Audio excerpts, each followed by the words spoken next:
জুলাই গণঅভ্যুত্থানের দ্বিতীয় বর্ষপূর্তি উপলক্ষে এনসিপির ৩৬ দিনের কর্মসূচির প্রথম দিনে ঘোষণা অনুযায়ী সকালে দলটির নেতারা ঢাকার রায়েরবাজারে জুলাই আন্দোলনে নিহতদের গণকবর জিয়ারত করেন।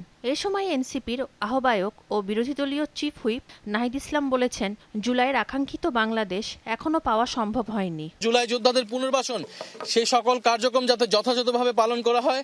আমরা যে কবরস্থানগুলো আজকে আসলাম এবং সারা বাংলাদেশে যে কবরস্থানের সংরক্ষণ করার একটা পরিকল্পনা ইন্টারিম গভর্নমেন্টের সময় নেওয়া হয়েছিল, কিন্তু এই কর্মসূচিটা পালন করা হয়নি, এই কার্যক্রমটা পালন করা হয়নি। ফলে আমাদের দাবি থাকবে যাতে কবরস্থানগুলো সংরক্ষণ করা হয়। বর্তমান যুগে হাজার মাইলের সীমান্ত পাহারার চেয়েও সাইবার নিরাপত্তা গুরুত্বপূর্ণ বলে মন্তব্য করেছেন তথ্য ও সম্প্রচার মন্ত্রী জহিরুদ্দিন স্বপন। রাজধানীর খিলগাঁও এক অনুষ্ঠানে তথ্যমন্ত্রী বলেন, প্রান্তিক কণ্ঠস্বরের আবির্ভাব, গুজব প্রতিরোধ সহ সঠিক তথ্য প্রবাহকে নিশ্চিত করবে সরকার।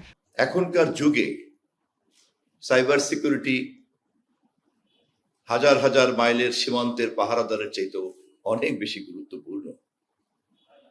আমরা নিশ্চয়ই জানি আমাদের দেশের কেন্দ্রীয় ব্যাংকের তহবিল কেমন করে ছিনতাই হয়ে গিয়েছে ডিজিটাল কায়দায়। এই ঘটনা এবং এই দুর্ঘটনা আমাদের চোখে আঙুল দিয়ে দেখিয়ে দিয়েছে নিরাপত্তার ধারণা গুণগতভাবেই পরিবর্তন হয়ে গিয়েছে। রাজধানী পূর্বাচল নতুন শহর প্রকল্পে ৪টি থানা, ৬টি তদন্ত কেন্দ্র এবং ২টি পুলিশ লাইন স্থাপনের নীতিগত সিদ্ধান্ত নিয়েছে সরকার। পূর্বাচল নতুন শহর প্রকল্প এলাকায় বরকাও পুলিশ ক্যাম্প উদ্বোধন শেষে এমন তথ্য জানিয়েছেন পুলিশ মহাপরিদর্শক আইজিবি মোহাম্মদ আলী হোসেন ফকির। আইজিবি বলেন, পূর্বাচলে পরিকল্পিত নিরাপদ ও আধুনিক নগরী হিসেবে গড়ে তুলতে এই ক্যাম্প গুরুত্বপূর্ণ ভূমিকা পালন করবে। পূর্বাচল নতুন শহর প্রকল্প এলাকায় ডিএমপির সর্বমোট ৪টি থানা, ৬টি তদন্ত কেন্দ্র, ২টি পুলিশ লাইন স্থাপনের জন্য সরকার কর্তৃক নীতিগত সিদ্ধান্ত গৃহীত হয়েছে। এছাড়াও ৩টি ডিসি অফিস স্থাপনের কার্যক্রম চলমান রয়েছে। পাশাপাশি পূর্বাচল নতুন শহর প্রকল্পের বিভিন্ন সেক্টরে ৪১টি পুলিশ বক্স স্থাপনের প্রক্রিয়াও চলমান রয়েছে।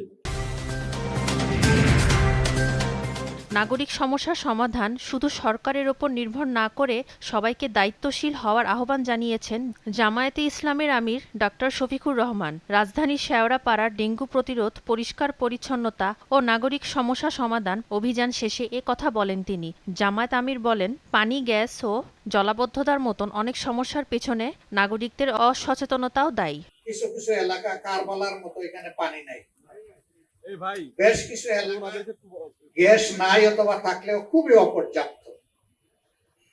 তৃতীয় সমস্যাটা হচ্ছে জলাবদ্ধতা। একটু বৃষ্টি হলেই পানি, রাস্তাঘাট ডুবে যায়।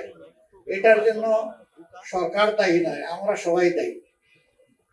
নিজের গার্বেজটা আস্তে করে নিয়ে ড্রেনের মধ্যে ফেলে দেই, ঝাড়ু দিয়ে ড্রেনের মধ্যে ময়লাটা ফেলে দেই। তো সরকার ডেইলি একবার তো ড্রেন পরিষ্কার করতে পারবে না।